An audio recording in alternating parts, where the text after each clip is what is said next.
una inquietud, si es que tuviesen alguna pregunta de lo que se desarrolló la semana pasada, si han revisado alguno de los problemas de diseño de muros de contención en voladizo, para que yo pueda atender esas inquietudes y poder darle respuesta. Cualquiera que se anime puede preguntar.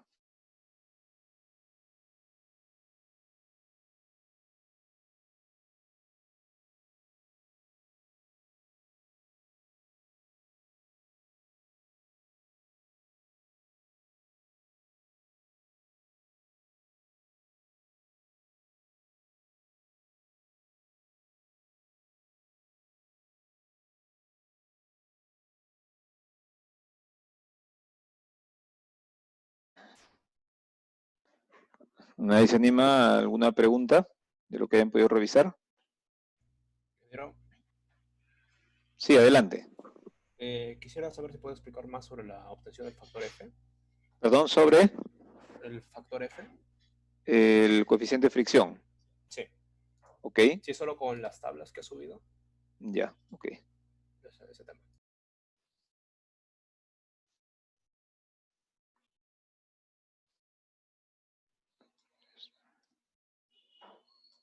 Y siempre va a quedar abierto el chat para que puedan hacer alguna pregunta.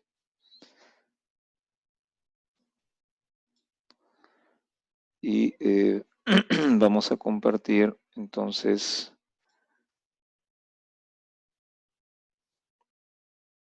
esta información.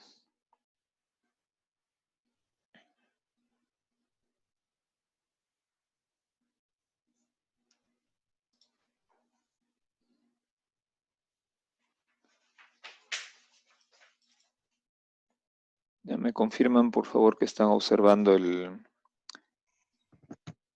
PowerPoint. Sí, ingeniero. Bien. Sí. Perfecto. Miren, nosotros la semana pasada hemos desarrollado lo relacionado a los muros de contención. Hemos visto que hay diferentes tipos de muros de contención. Hemos también estudiado que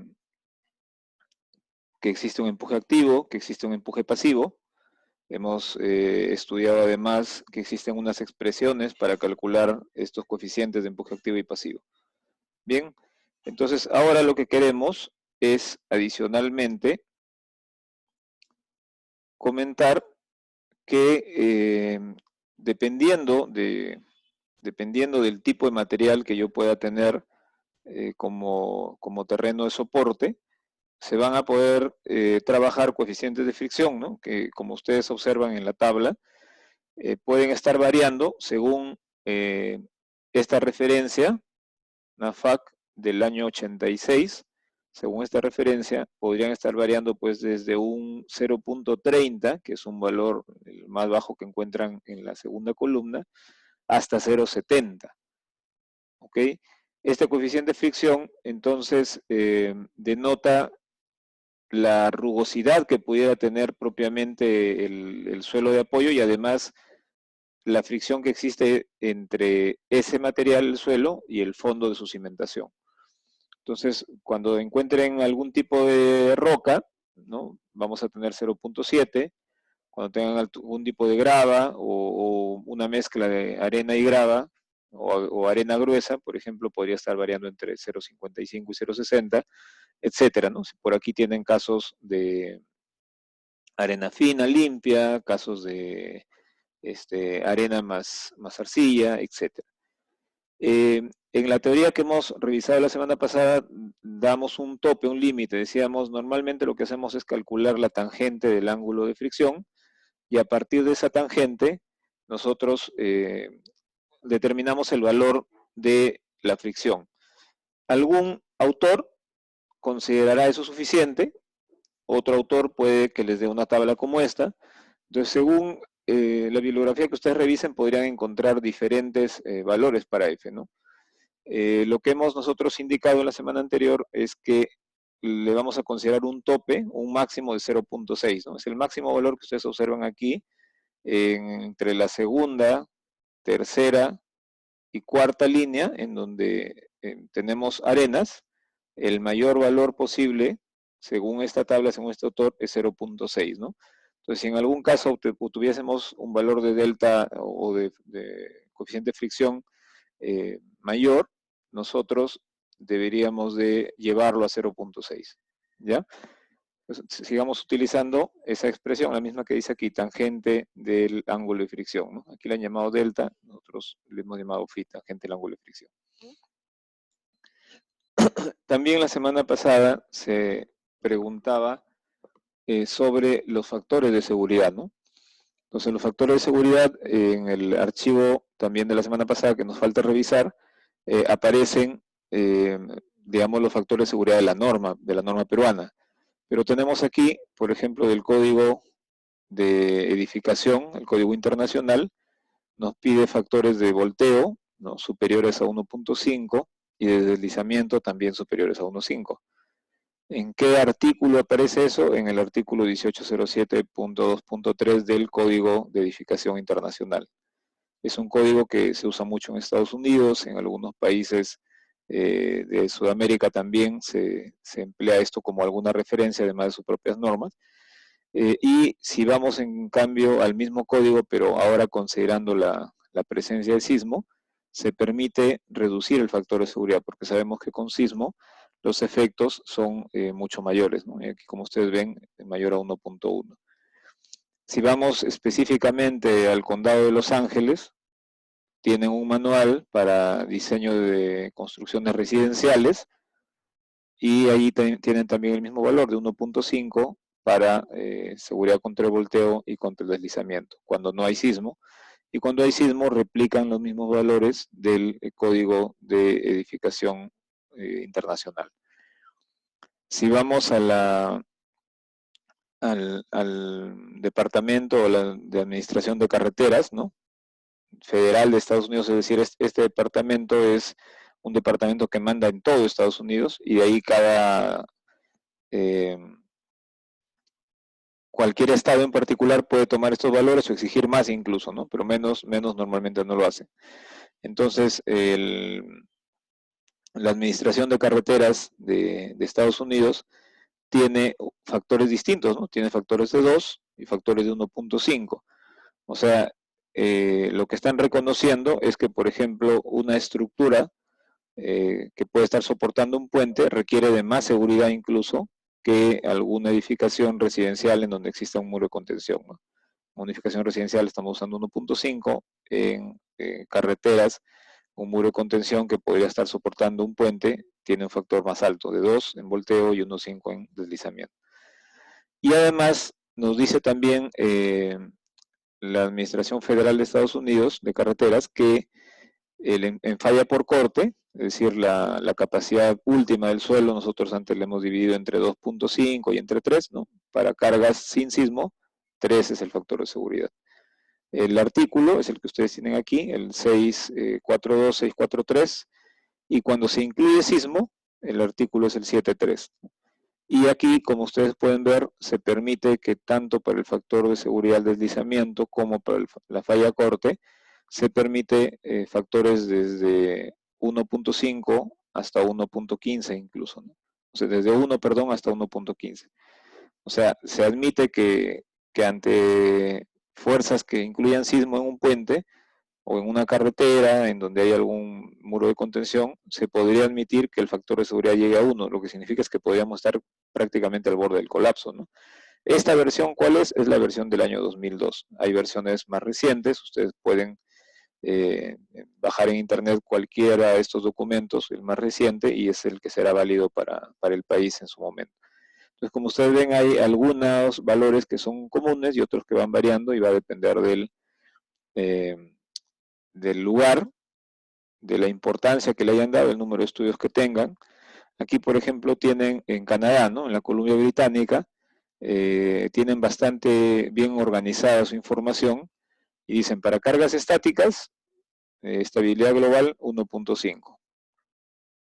Cuando vemos estabilidad externa, o sea, deslizamiento, 1.5, volteo, 2, y apoyo, o sea, los esfuerzos en el terreno, nosotros usamos aquí 3 para carga de gravedad, ellos utilizan de 2 a 3, ¿no? Y hay una nota que si ustedes descargan el reglamento de la Columbia Británica, o perdón, la guía profesional, pueden encontrar el significado de B, C y A, ¿no? De igual manera, ¿no? Si estuviéramos analizando para un sismo ya, o sea, además de la carga estática, un sismo de 475 años de periodo de retorno, es el tipo de sismo que analizamos aquí en Perú.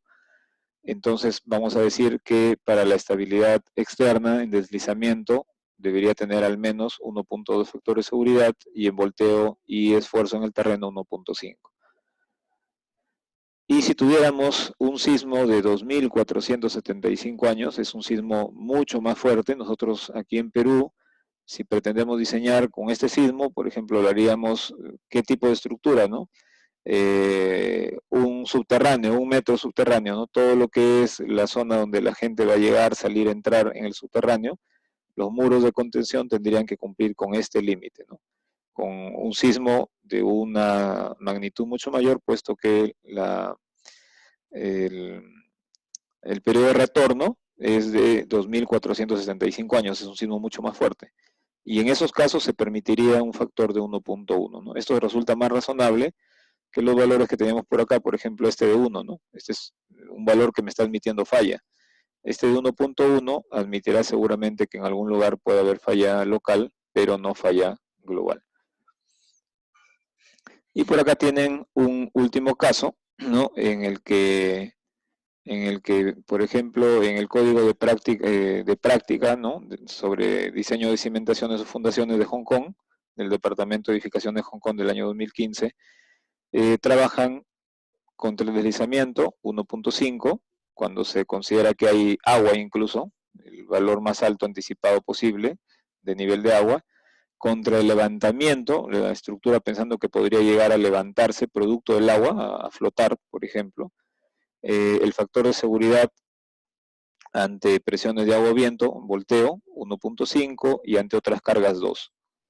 Entonces también, según ustedes puedan revisar distintas normas, van a encontrar que no solo usan el empuje del suelo, sino incluso del agua, del viento o alguna otra carga.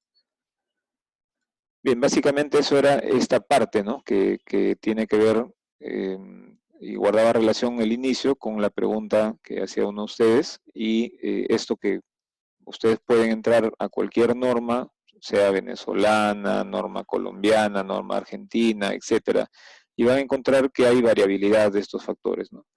Es un poco en razón de cuánto estudio, cuánta seguridad o no consideran tener en los diferentes países para poder llegar a este número, ¿no?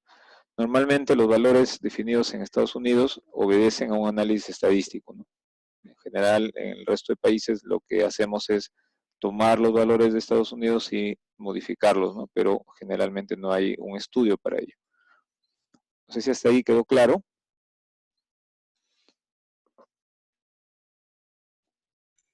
Sí, ingeniero. Sí, ingeniero. Bien, ¿hay alguna otra pregunta?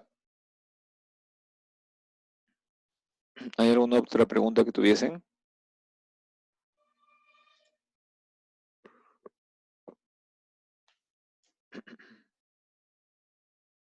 ¿Tienen alguna otra inquietud, por favor?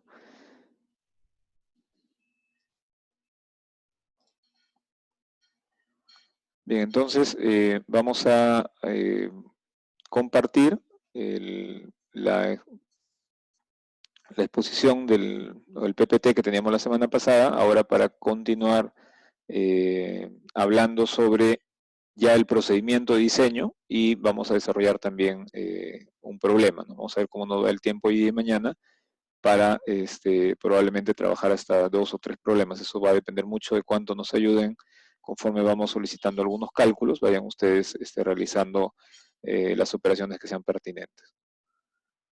Entonces vamos de lleno al archivo.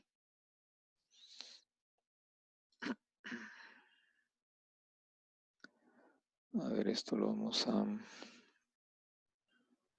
presentar.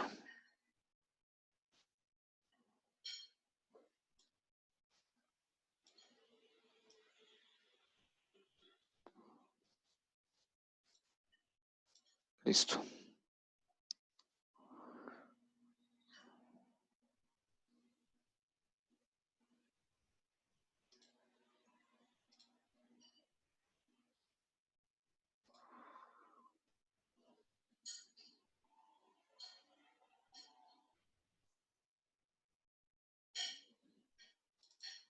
¿Están observando, por favor, la presentación ahí? Sí, ingeniero. Bien, entonces la clase pasada íbamos comentando, ¿no?, que existen algunas verificaciones. Una es la de deslizamiento, es decir, que esta fuerza H sub R que aparece abajo sea mayor que la fuerza HA, que es la que empuja. De todas las fuerzas que hay en el gráfico izquierdo al gráfico central, nos quedamos solamente con una resultante. O sea, podríamos indicar que esa resultante tiene esta forma, ¿no? O sea, es una diagonal, pero cuando yo le saco su componente, tendré la componente vertical y la horizontal, ¿no? Aquí abajo también el terreno responde con una fuerza en esta dirección, pero normalmente trabajamos con sus componentes, tanto la vertical como la horizontal. Esas fuerzas que vienen desde arriba, ¿no?, si me quedo solo con la vertical, puedo yo entender cómo va a ser la distribución de esfuerzo, similar a lo que vimos en zapatos. Pues ahí tienen la imagen que les muestra los 5 pesos de los que hablábamos, ¿no?, en este problema. El peso de esta porción triangular del muro, el rectángulo, peso 2, la zapata, peso 3, el triángulo de suelo arriba, peso 4, y el relleno, peso 5.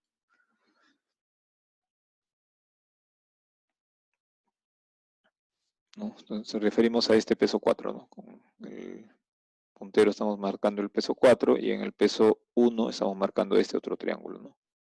El peso 3 es la zapata y el peso 5 es este terreno. ¿Podría haber carga aquí arriba? Sí, podría existir carga en este talud, podría existir carga. Si estuviese allí, habría que considerar también en el ancho de lo que es el talón, en ese ancho qué carga está actuando, ¿no? Entonces, ¿qué queremos nosotros? Lo que queremos es cumplir con un factor de seguridad. ¿Cuál es el factor de seguridad de este problema? Pues si conozco la fuerza reactiva, la que reacciona a favor de la estructura, y conozco la fuerza actuante del empuje activo, el empuje que quiere mover a este elemento, yo divido la fuerza que es capaz de soportar el suelo contra lo que el suelo intenta empujar al muro, y eso me da el factor de seguridad de esta estructura. Ese valor tendría que ser siempre mayor que el factor de seguridad de la norma que yo esté trabajando. Lo mismo para el volteo, ¿no?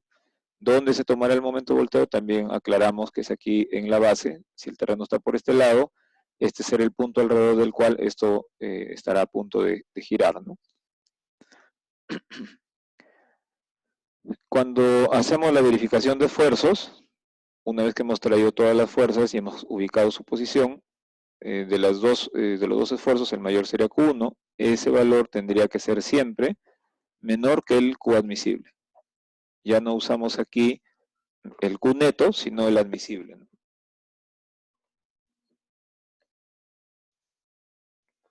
Explicábamos en la semana pasada que precisamente como los niveles de terreno son distintos, no hay un nivel parejo, entonces aquí sí hemos tomado en cuenta el peso del terreno del lado derecho y del lado izquierdo, a veces lo dejamos de lado, porque podría haber una excavación que lo anule, pero al haber esta diferencia, entonces nuestra comparación es contra el Q admisible.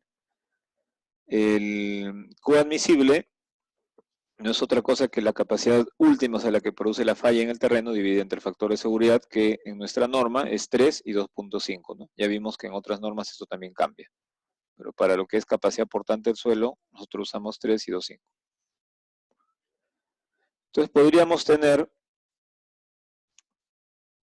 estos casos, ¿no? Normalmente en cargas estáticas o de gravedad, lo más probable es que exista distribución trapezoidal y que cuando actúe en el sismo, ¿no? A veces se podría tener trapezoidal, pero en la mayoría de los casos seguro va a ser o triangular de esta forma o triangular parcial. Dicho de otra manera, vamos a tener que recordar lo que hemos hecho antes en zapatas. con la diferencia que ese es 1 metro, ¿no? O sea, este muro podría tener de longitud 10 metros, 20 metros, 15 metros. Nosotros solamente analizamos 1 metro de ancho. Entonces, ese, aquí tendría 1 metro, entonces en las fórmulas el valor de ese es el más sencillo, ¿no? No tengo que calcular nada porque se trata de 1 metro. Lo que haga para 1 metro de análisis va a servir para la cantidad de metros que pueda tener el muro. Va a ser simplemente repetitivo. Las expresiones que ustedes tienen abajo son las mismas de zapatas aisladas y combinadas, ¿no? Es lo mismo, porque todo viene de resistencia de materiales. Aquí tenemos unos factores de seguridad, pero ya no factores para el diseño de la cimentación o de la zapata de este muro, sino para el tema de taludes, ¿no? Ustedes aquí observan, no estoy pasando el puntero, estamos hablando de taludes. Entonces, si yo hago una cimentación que está, ¿no?, cerca de un talud, o en el mismo talud, lo que se requiere es que el talud alcance este factor de seguridad, pero ¿contra qué? Contra la falla por inestabilidad, ¿no? O sea, en un talud lo que puede suceder es que exista falla por inestabilidad y lo que queremos es evitarla. Si el talud tiene un buen factor de seguridad, pues podré construir encima zapatas, podré construir un edificio. Caso contrario, sería un problema, ¿no? Entonces, yo puedo tener este talud y pretendo construir aquí una cimentación. Ojo, decimos nosotros, para esta zapata, queremos que el factor de seguridad sea 3, por ejemplo, ¿no? Factor de seguridad 3. Pero este talud podría cortarse y esto deslizarse totalmente. Entonces, la estabilidad del talud debería cumplir al menos con estos límites para que sea viable que nosotros hagamos un diseño de cimentaciones en el talud o cerca de él. Y como hablamos que existían también casos en donde cortamos el terreno y construimos muros y colocamos anclajes, y esto queda anclado, el anclaje es el que fija el muro para que contrarreste la presión del suelo. La presión del suelo es en esta dirección, y lo que está haciendo el anclaje es jalando el muro contra el suelo, ¿no? Para este tipo de estructuras, se pide que el acero, este acero del anclaje que viene por aquí en medio, es un cable de tensión, tenga un factor de seguridad de 1.5, si este va a ser un anclaje provisional, y si es permanente, 1.75. ¿No? Eso nos manda la norma para estos otros casos. Y cuando hablamos propiamente de un muro de contención, por ejemplo, el que queremos analizar en voladizo, entonces aquí sí nos indica claramente, ¿no? Para estabilidad interna, en la condición estática 1.5 y en la condición pseudodinámica, es decir, cuando hay sismo, 1.25. Entonces los factores de seguridad de nuestra norma difieren en algo de los de otras normas, ¿no? Para volteo y deslizamiento 1.5 y 1.25. Y cuando hablamos de la estabilidad global, estamos hablando del talud, ¿no? Estamos hablando de esto, de un talud. Entonces, globalmente, como un todo, viendo al suelo, allí nos vuelven a pedir el mismo 1.5 y 1.25, que son los valores que aparecían aquí en la primera, en las dos primeras líneas, ¿no? O sea, arriba nos hablaba en general de una cimentación, pero ahora me habla de un muro de contención. Entonces también, si hay muro de contención, el talud nunca debería fallar de esta manera, ¿no? Jamás esto debería fallar así, ¿no? En donde se mueve el suelo, aunque el muro esté muy bien diseñado, el problema es el suelo, por aquí se forma una superficie falla. Entonces nos están diciendo, tanto para la condición estática como para la pseudodinámica, es decir, aquella que incluye sismo, deben tener estos factores de seguridad. Más o menos estos son los valores de medidas, de dimensiones que van a encontrar ustedes en muros, por ejemplo, de gravedad, o en muros en voladizo, o en muros que tengan contrafuertes, ¿no? Más o menos estos van a ser los rangos que, conocida la altura, miren desde la base hasta la parte superior, el ancho de la base, el ancho total, debería estar más o menos en estos rangos, ¿no? Entre el 50 al 70%, 50-80, 50-70. Pero eso no es un dimensionamiento, es simplemente mostrarles información de lo que generalmente van a encontrar. Los espesores también podrían estar por encima de los 350 o 300 milímetros, pero habrá quien para un muro pequeño considere solo 250 y no hay problema. Entonces, son valores usuales. No es una norma, una regla, ninguno de los que aparecen aquí, ¿no? Y en los muros con contrafuertes, que decíamos tienen esta forma, hay un contrafuerte cada cierta distancia, y abajo una zapata, por ejemplo esta,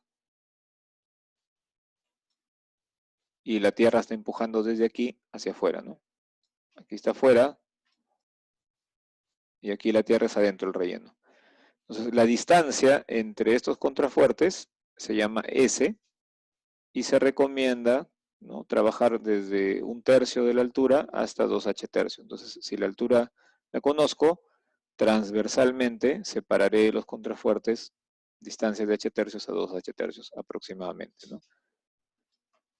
Bien, hasta aquí con esto aproximado. Ahora vamos acercándonos cada vez más a la precisión, en este caso, cuando dimensionamos un muro. En el libro de Roberto Morales tienen la misma presentación, ¿ok? La misma presentación, el mismo criterio, estamos replicando aquí. Cuando vamos a diseñar, lo único que conocemos normalmente es esto. El dueño del terreno o el arquitecto que va a hacer el proyecto sabe qué desnivel es el que quiere tener o es el que existe. Porque esto podría ser un terreno inclinado y lo que estamos haciendo es cortándolo y quieren que quede así. Entonces podemos conocer la longitud visible o la altura visible. Y si hay un estudio de suelos o cuando tenemos una idea importante de cómo es el suelo, también podría tener entonces este otro dato, el de su F. Entonces, si sumo los dos, tendré la altura total del muro. ¿Ok? Sin ese número no podemos empezar ningún diseño.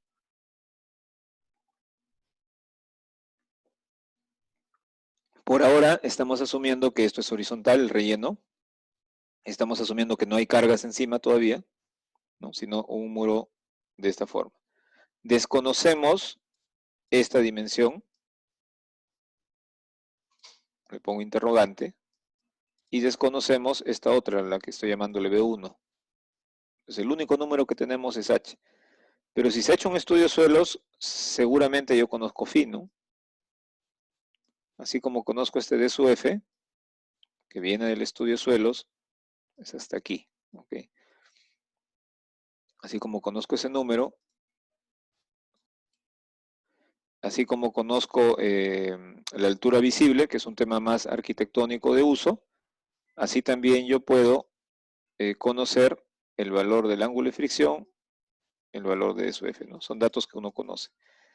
Y además conozco con qué norma voy a diseñar. Entonces, si conozco la norma con la que voy a diseñar, hay un factor de seguridad al deslizamiento que la norma me exige y hay un factor de seguridad al volteo que la norma me exige, ¿no? Los que hemos mostrado hace un momento. Entonces, estos son datos con los que yo debería cumplir. Y tengo también un factor de seguridad contra la falla por corte para lo que es los esfuerzos en la base de la cimentación, ¿no? Hay un factor de seguridad, pero en este caso para lo que es capacidad admisible. Esa es la información con la que yo puedo contar. Entonces voy a asumir ahora, miren, como desconozco lo que aparece con interrogante de la izquierda, lo voy a despreciar y me voy a quedar solo con este rectángulo. ¿Ok? Lo que está a la izquierda y el pequeño relleno lo desprecio y me quedo con este rectángulo de color rojo. Como aún no conozco el espesor arriba y tampoco conozco el espesor abajo del muro y menos conozco la altura de la zapata, todo esto son incógnitas, lo que estamos asumiendo aquí es que este muro básico, así se llama, aquí dice muro básico, ese rectángulo, sería para nosotros un muro. Imagínense que es un muro de un material cuyo peso específico es un ponderado entre ambos, entre el suelo y el concreto. Y por definición, conocemos que el factor de seguridad lo obtengo dividiendo HR entre HA. Hemos indicado que las presiones horizontales, los empujes del terreno, tienen esta forma de distribución triangular. tienen esta distribución triangular y sabemos también que este bloque puede tener un peso promedio. Entonces al peso le estamos diciendo simplemente B1 por H total por un peso específico promedio. Nada más. El esfuerzo más alto de empuje lateral, el mayor empuje, es el empuje activo. Si es que se logra dar ese empuje, y hemos comentado que a veces se logra el total del empuje activo y que a veces no se logra menos desplazamiento y por lo tanto el empuje es más alto incluso, ¿no? Pero si hay el desplazamiento suficiente, usamos empuje activo. Por gamma del suelo, este sí será el suelo, ya no el promedio, y por la altura H. Pues ahora voy a retirar estos apuntes porque ya ustedes van recordando. Aquí van recordando, y además en el video lo van a volver a observar, pero es para que no se preste a confusión. Entonces nosotros ahorita estamos trabajando con un rectángulo como si fuese de un solo material. Ya está. Seguimos. Cuando calculo el área de este triángulo, que lo hemos visto también en la clase pasada, lo multiplico por la altura sobre 2, base por altura sobre 2, y tenemos aquí la fuerza. Si ahora indico que puedo calcular esta fuerza de fricción, esta fuerza no será otra cosa que el peso por el coeficiente de fricción, ¿no? Aquí está. La fuerza H sub R es el peso que tenemos aquí arriba por la fuerza de fricción. Y cuando igualo, cuando reemplazo la ecuación 1 o I y 2I, ¿no? Ambas ecuaciones las reemplazo en lugar de HR y HA, y FSD es el factor de seguridad de la norma, lo que hago es despejar y me queda esta expresión. Entonces, lo primero que les solicito a ustedes, por favor, es que hagan uso de esta fórmula y predimensionen. Les dicto los datos, por favor, para que la utilicen. Van a suponer que necesitan un factor de seguridad al deslizamiento de 1.5.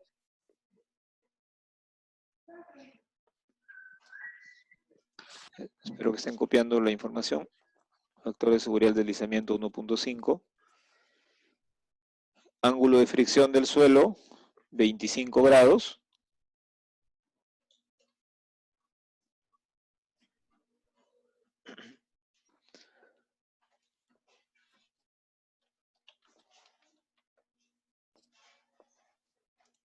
Ángulo de fricción, 25 grados.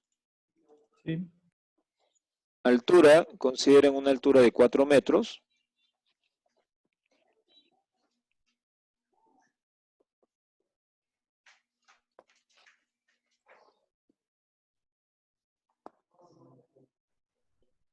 ¿Y qué otro dato necesitarían, por favor?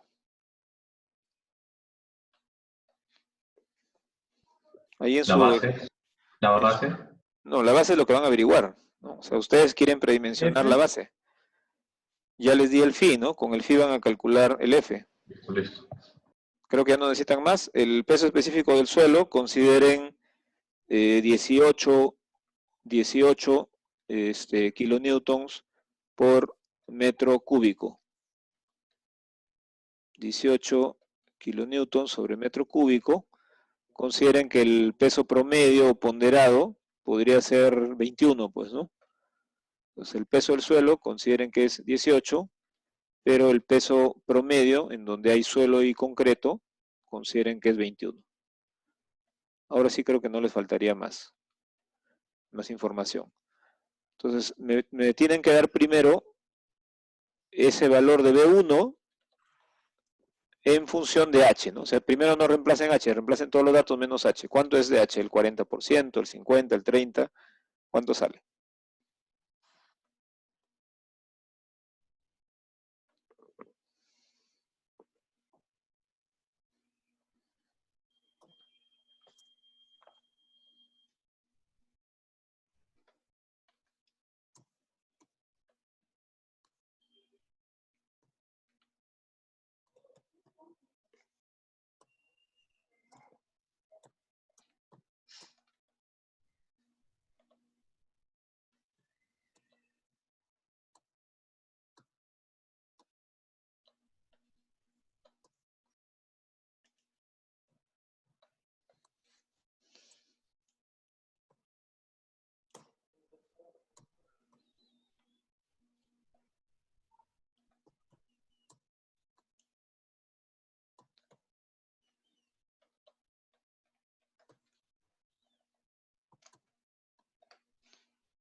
¿Alguien tiene, por ejemplo, cuánto salió caso A?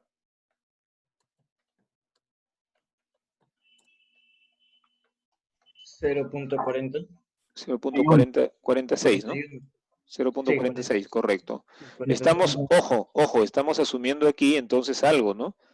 Si todos están calculando 0.46 con la fórmula que vimos la semana pasada, estamos asumiendo que el muro va a ser un muro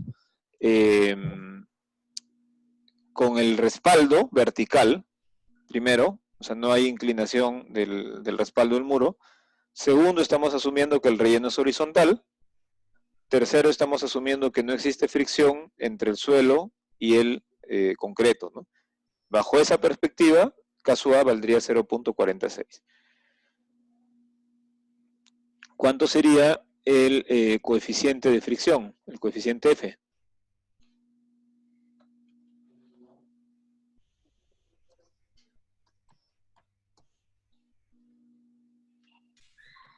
$0.466. 0.466, exacto. Lo que han hecho es calcular la tangente de phi. Y como es menor a 0.6, nos quedamos con ese valor. Como es menor que 0.6, nos quedamos con ese valor. Y ahora pueden ya entonces reemplazar en la expresión para poder darnos el valor de B1 en función de H.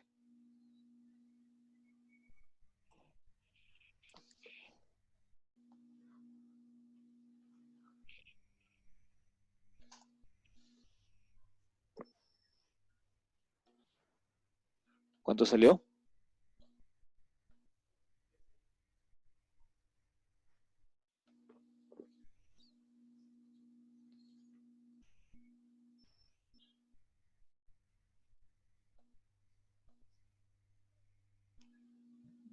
$1.58. 229. Primero como fracción, ¿cuánto es B de H? ¿Es el 60%, el 50%? ¿Cuánto le sale?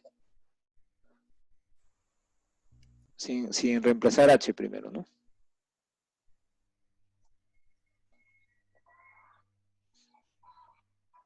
Es el 56%, ¿no? 57.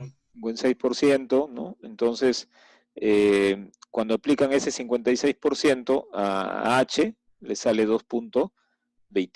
¿no? 2.24 sería el ancho de la base que uno esperaría para este muro que estamos predimensionando. ¿Ya? Entonces, aquí ustedes lo que encuentran es una relación B1 tiene que ser mayor o igual a 0 punto o coma, depende del sistema que estén utilizando, 0.56 de H, ¿no? Eso es lo que le sale esta expresión. B1 debe ser mayor o igual al 56% de H. Eso les ha salido.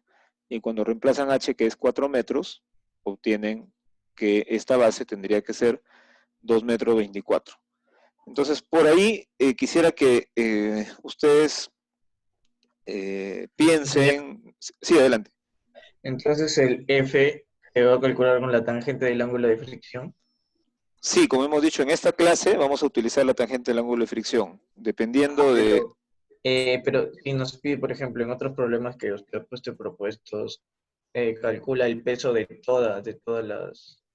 cada parte de la pared, del peso de la base, del suelo. o sea, a ver, para aclararlo, nosotros en este momento lo único que estamos haciendo es imaginándonos que lo que tengo es un muro con la forma de un rectángulo y que independientemente de la forma de la pantalla, esta pantalla podría ser rectangular o podría ser incluso trapezoidal, ¿no? Podría cambiar.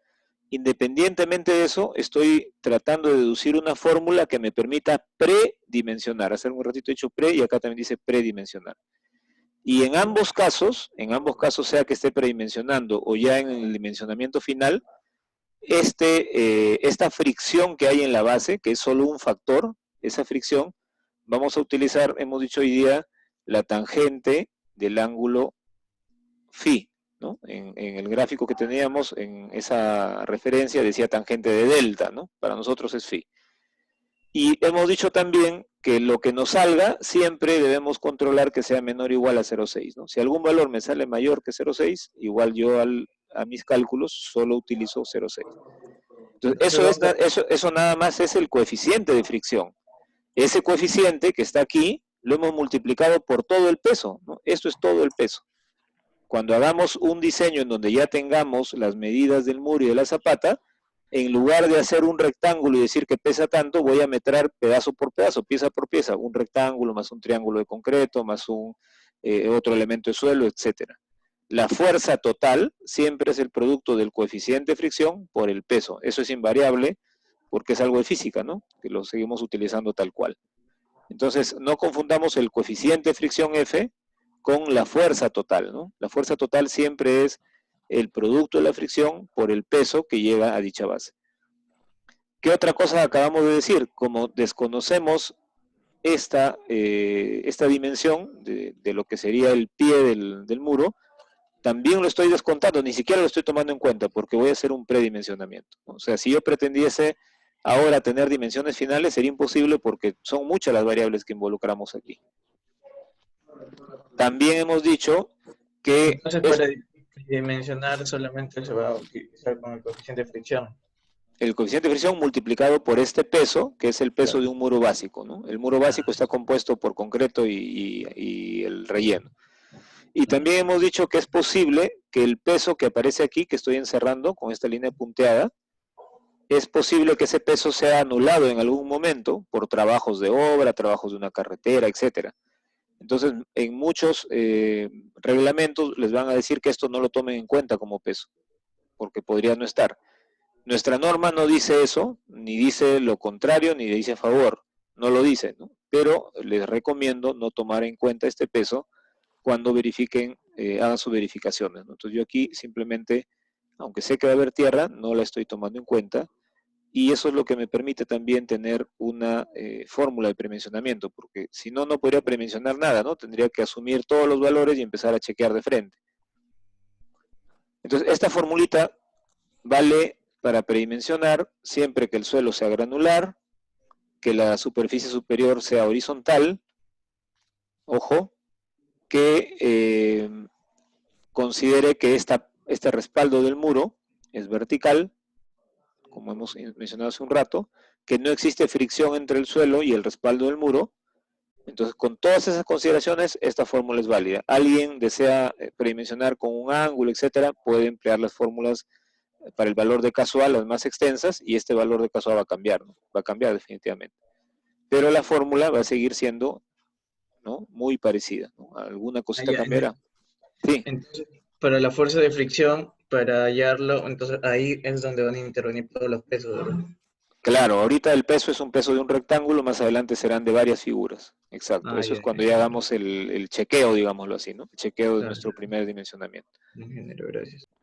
Ya. Lo siguiente, entonces, ya tengo el valor de B1. Entonces, les estaba diciendo antes de la pregunta, ¿qué relación están encontrando? Que más o menos esta dimensión es un 50, para este proyecto, para este problema, un 56% de la altura.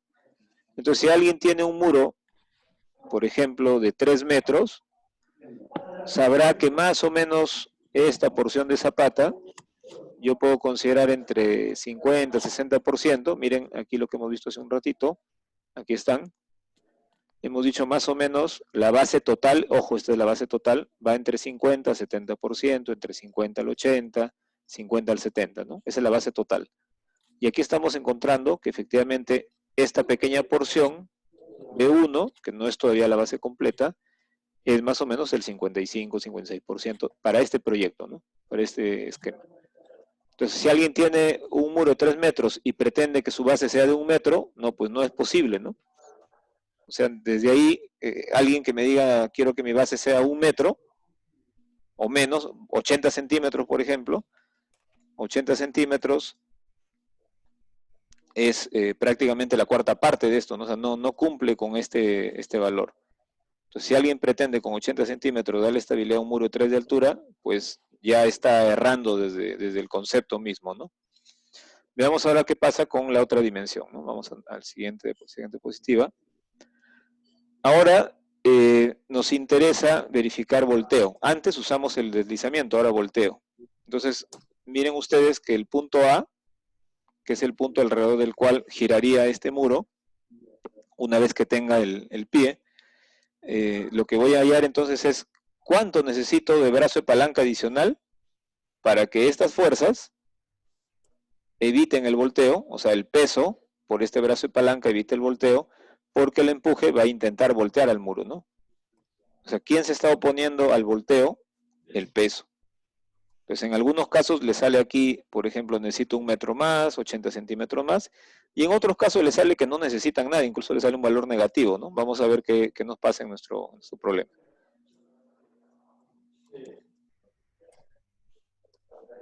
¿Hay algún audio abierto? Por favor, si lo cierran mientras no hagan preguntas. Gracias. Ingeniero, entonces la estabilidad del muro se debe principalmente al peso propio de esto, ¿no?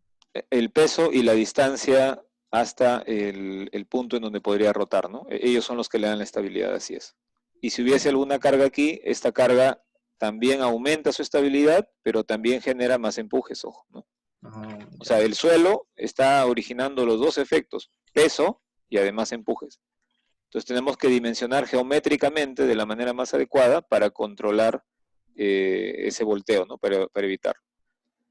Bien, entonces ya le pusimos ahora una distancia B2, que es justo nuestra incógnita, y podemos decir, como ya conocemos la fuerza H sub A, vamos a multiplicarlo por H tercios, ¿no? Esta distancia es H tercios, y tendré el momento en A. Eso es lo que se ha hecho aquí, ¿no? Se ha multiplicado por H tercios. Y el momento reactivo sería la carga P por el brazo de palanca. Ahí tienen, ¿no? Esto es P, que ya lo hemos visto en la parte anterior, y esto es el brazo de palanca, ¿no? La mitad de B1 más B2. Mitad de B1 más B2. Y lo que hacen ahora es nuevamente reemplazar, ¿no? Reemplazan MA, MR en la fórmula 2 y reemplazan la expresión anterior, la que hemos encontrado en la diapositiva anterior, y obtienen esta expresión. Entonces, con los mismos datos que hemos dado, por favor, calculen cuánto sería B2. Ahora ya conocen B1, ojo, si aquí B1 nos salió 0.56, lo que significaba, perdón para ver el dato,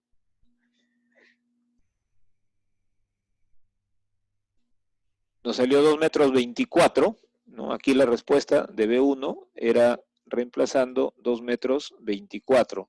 Eso es lo que me sale el dimensionamiento. Yo en obra no voy a construir con 4 centímetros, probablemente lo pase a 2,25, ¿no? Entonces vamos a suponer que 2,25. Ese es el B que voy a emplear ahora, el que he redondeado hacia arriba, es el que voy a emplear en la siguiente fórmula, aquí. Entonces aquí, por favor, este B1 ya sería el que yo he pretendido colocar. ¿Por qué? Porque mientras más B coloque, hay más peso, recuerden, ¿no? Entonces esto sería para mí 2,25. A ver cuánto sale B2.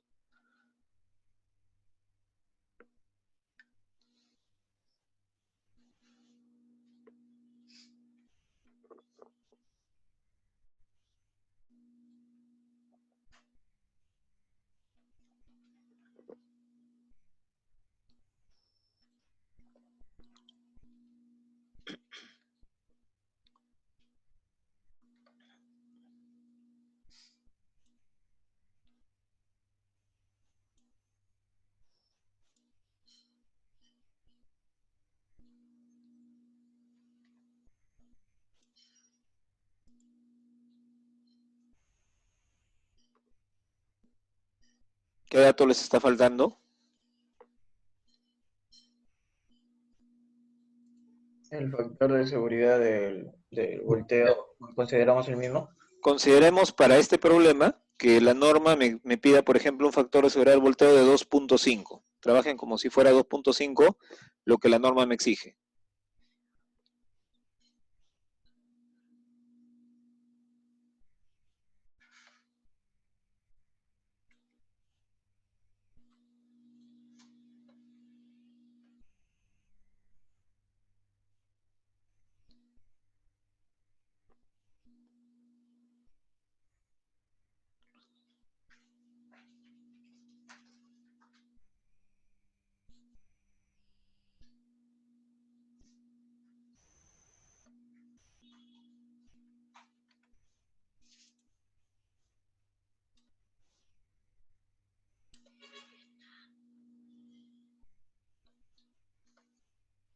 ¿Cuánto salió?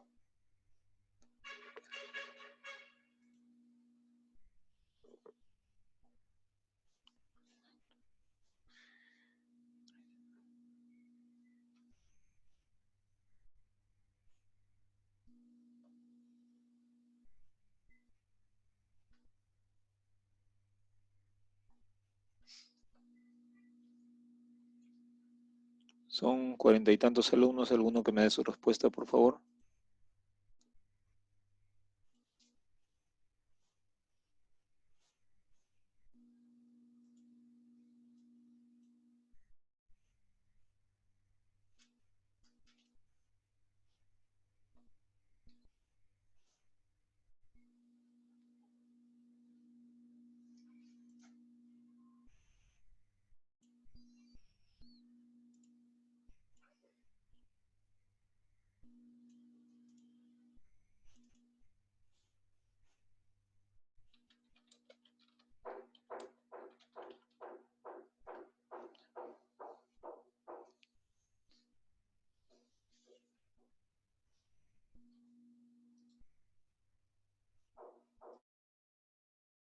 Factor de seguridad por el lado de 2.5, ¿no? ¿Género? 0,74 versus 2. Versus 2. Factor de seguridad al volteo, hemos dicho Sí, 2.5.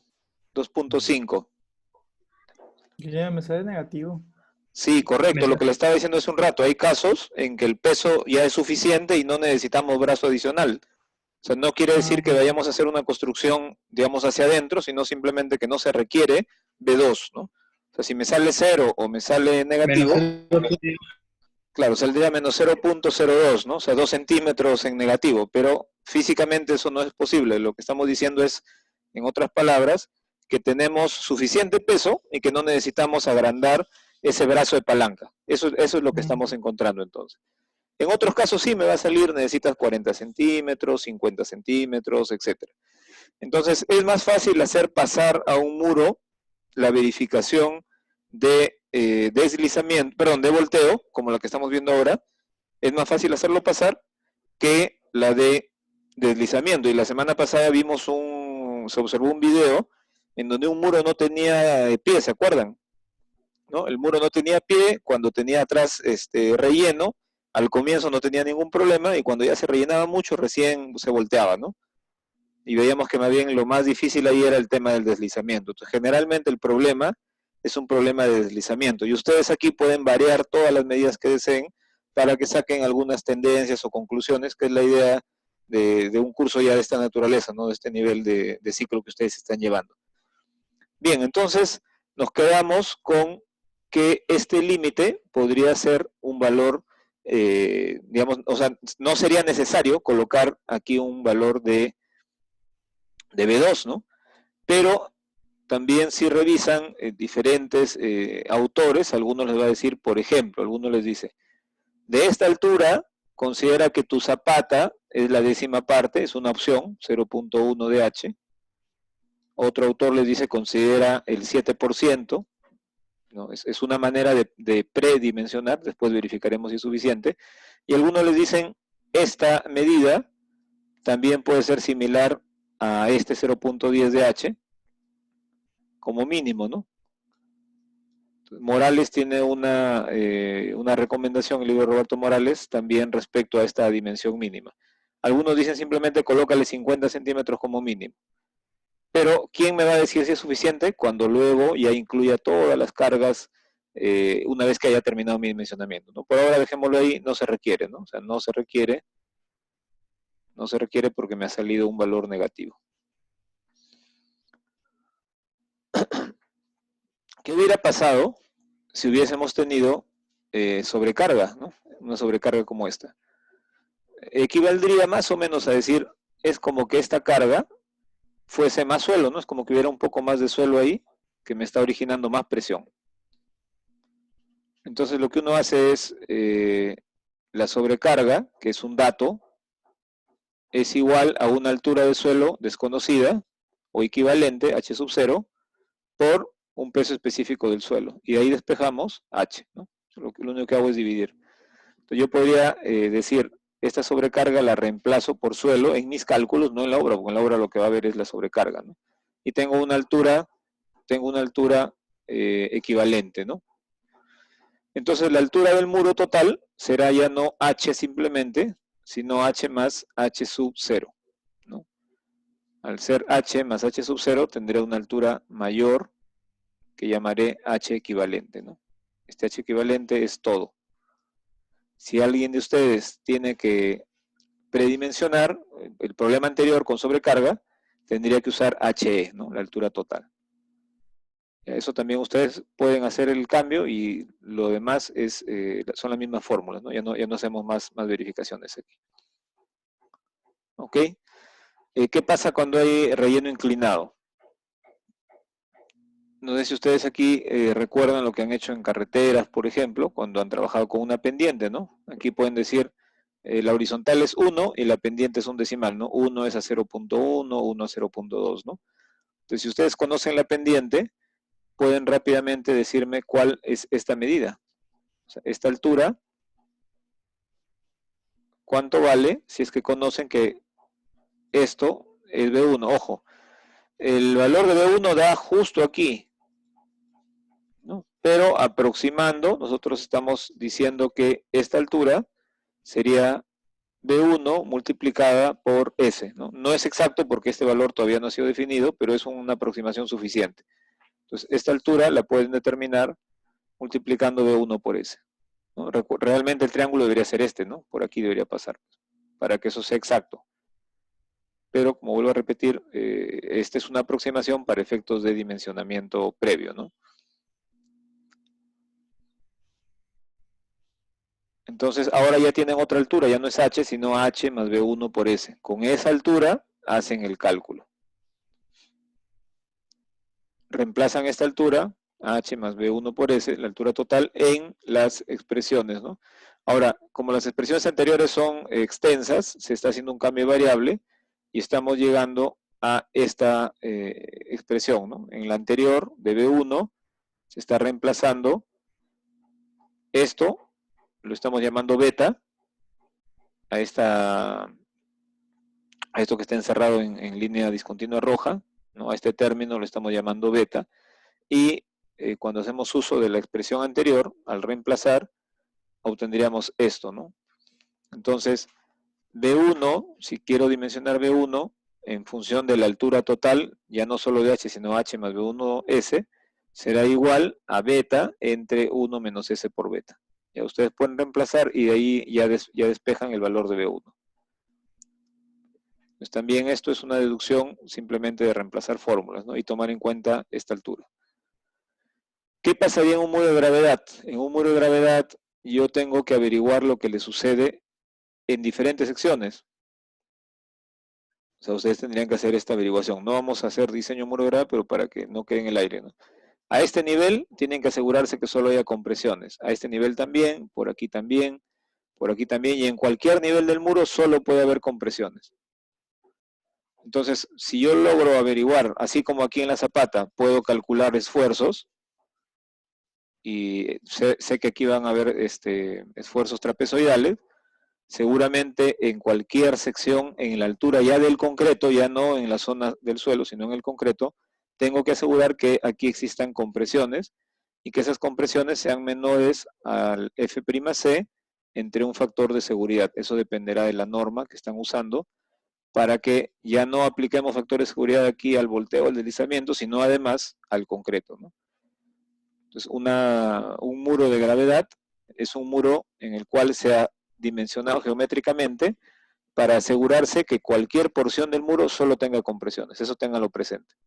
Por eso es que tiene que ser un muro bien ancho, ¿no? Y no tiene fierro, no requiere fierro, porque está trabajando igual como trabajaría el suelo, solo a compresión, ¿no? De eso no vamos a tocar más, es una idea general porque muchos ingenieros recién egresados, sus primeros trabajos a veces son muros de contención, a veces con piedra incluso, y de gravedad, y les piden hacer una verificación, ¿no? La mayoría solo verifica el volteo, el deslizamiento, el esfuerzo en el suelo, pero no sabe cómo hacer la verificación en el cuerpo del muro, ¿no? Entonces, esto es lo que tienen que hacer. Evitar tracciones, ¿no? Bien, entonces, para que podamos pasar a diseñar un muro de contención en voladizo, vamos a seguir los pasos que aparecen de aquí hacia abajo. Normalmente en ese orden, salvo algún cambio, ¿no? No sé si lo han llegado a leer, han hecho alguna lectura de esto o de la información que sigue y tienen alguna inquietud, por favor.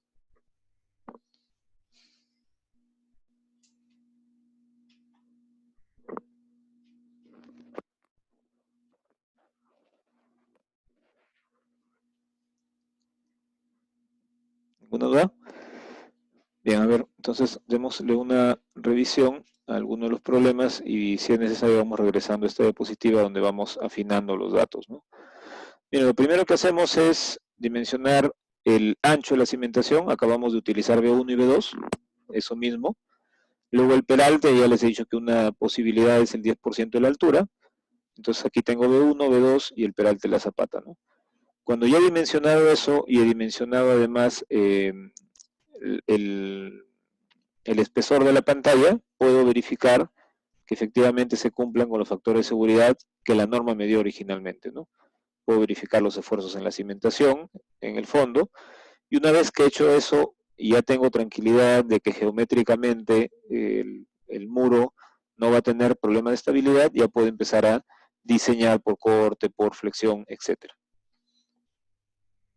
Los límites de cuantía son los que ustedes tienen aquí, ¿no? Esta es la cuantía horizontal mínima o la vertical mínima según nuestra norma peruana. Aquí tenemos separaciones, topes para el refuerzo vertical y horizontal. Cuando hay muros con espesores superiores a este límite, 0.250 milímetros, ojo, esto es milímetros, ¿ya? No es metros. Tenemos que colocar refuerzo en las dos caras, ¿no? O sea, si es más de 25 centímetros, refuerzo en las dos caras. El refuerzo con tracción y temperatura se coloca más cantidad en la zona expuesta. Nos referimos a esto, ¿no? Aquí, por ejemplo, solemos colocar los 2/3 del fierro y aquí solemos colocar 1/3. ¿No? De la cero de temperatura, la tercera parte adentro y los 2/3 afuera. ¿Por qué? Porque es la zona que está expuesta a los cambios de temperatura de manera más violenta que hacia el interior, ¿no? El interior, el suelo mismo ayuda a conservar una temperatura menos variable, ¿no? Y cuando queramos dimensionar la pantalla, vamos a emplear esta expresión, que es una expresión que ustedes han utilizado en vigas, ¿no? O sea, a partir de la fórmula de diseño de vigas, estas dos, se deduce la expresión de abajo, ¿no? Que ya la trabajaremos también. Entonces, ¿qué se requiere? Se requiere calcular momentos en la base de la pantalla, ojo. Perdón. Se requiere que calculen momentos en la base de la pantalla.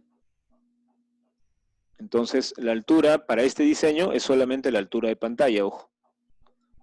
Cuando hacen la verificación de volteo, de deslizamiento, la altura es todo, ¿no? Es hasta la base de la estructura. Pero cuando van a diseñar la pantalla, solo es la altura de la pantalla. Ahí no vayan a cometer errores, ¿no? Tienen la carga distribuida, que es el empuje de suelo. Tienen un diagrama de fuerzas cortantes y un diagrama de momentos flectores. Lo que tienen ahí básicamente es estática, ¿no? Es como que les dijeran, aquí tienes una viga empotrada en la base y calcúlame, por favor, el diagrama de cortantes y el diagrama de momentos. O sea que ahí no hay algo extraño, ¿no? Es una cosa inmediata. Y con el momento se diseña tal cual se diseña una viga, ¿no? Sino que en este caso es una viga que va a tener 1 metro de ancho. 1 metro. Y el peralte va a ser esto, ¿no?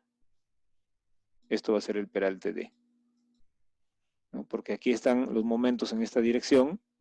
Si el terreno está por el lado izquierdo, entonces aquí hay tracción y a la derecha hay compresión. Entonces este será su peralte en ese sentido. Diseñar en cualquier altura también es algo similar a vigas que ustedes ya han llevado, ¿no? Entonces la idea es que aquí lo vamos a aplicar a muros de contención. Para cortante, la fórmula es la misma que hemos usado en vigas, la que hemos usado en zapatas. Ahora usamos para 1 metro de muro. Entonces, para cortante, lo que nos interesa es que aquí en la base de la pantalla, los esfuerzos cortantes sean menores que el phi BC, ¿no? El phi BC tiene que ser mayor que el BU. Y normalmente lo hacemos el cálculo no abajo exactamente, sino a una distancia de, desde el apoyo, que en este caso la zapata, ¿no? A una distancia de, ahí se averigua el cortante. Entonces en el gráfico probablemente me interese conocer esta fuerza cortante a una distancia de. Y en cuanto a la cimentación, el peso en el relleno, como ven aquí en color negro, es más grande. Este otro relleno que a veces lo dejamos de lado, les decía, ¿no? Podría aquí no existir o ponerlo dependiendo de qué norma usan. Y la reacción del terreno es la roja, que aquí también la estamos observando. Todos los empujes del suelo, este triángulo, me van a originar una fuerza horizontal y un momento, y todos los pesos verticales van a llegar como una carga, ¿no? Entonces aquí lo que ustedes tienen es un voladizo, y tienen otro voladizo, ¿no? Tienen dos volados. Con esos volados van a poder dimensionar el fierro. ¿Ya? Con eso van a poder encontrar, generalmente nos sale fierro arriba, por aquí, y generalmente nos sale por aquí fierro abajo en esta zona. ¿Ya? Eso va a depender de qué, de un diagrama de momentos que también ustedes pueden calcular, porque nuevamente aquí recurren al curso de estática, ¿no? A repasar lo anterior.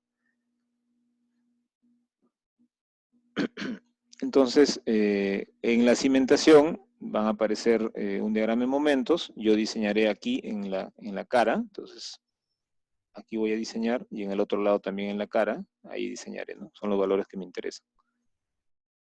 Entonces vamos a darnos unos 6 minutitos, 7 minutitos de descanso, para luego poder ya resolver un problema. Me copian, ¿verdad? Sí, ingeniero. Ok, 3 y 29, 10 minutos, 3 y 40, son 3 y 30 prácticamente, 3 y 40, retornamos. No, ingeniero.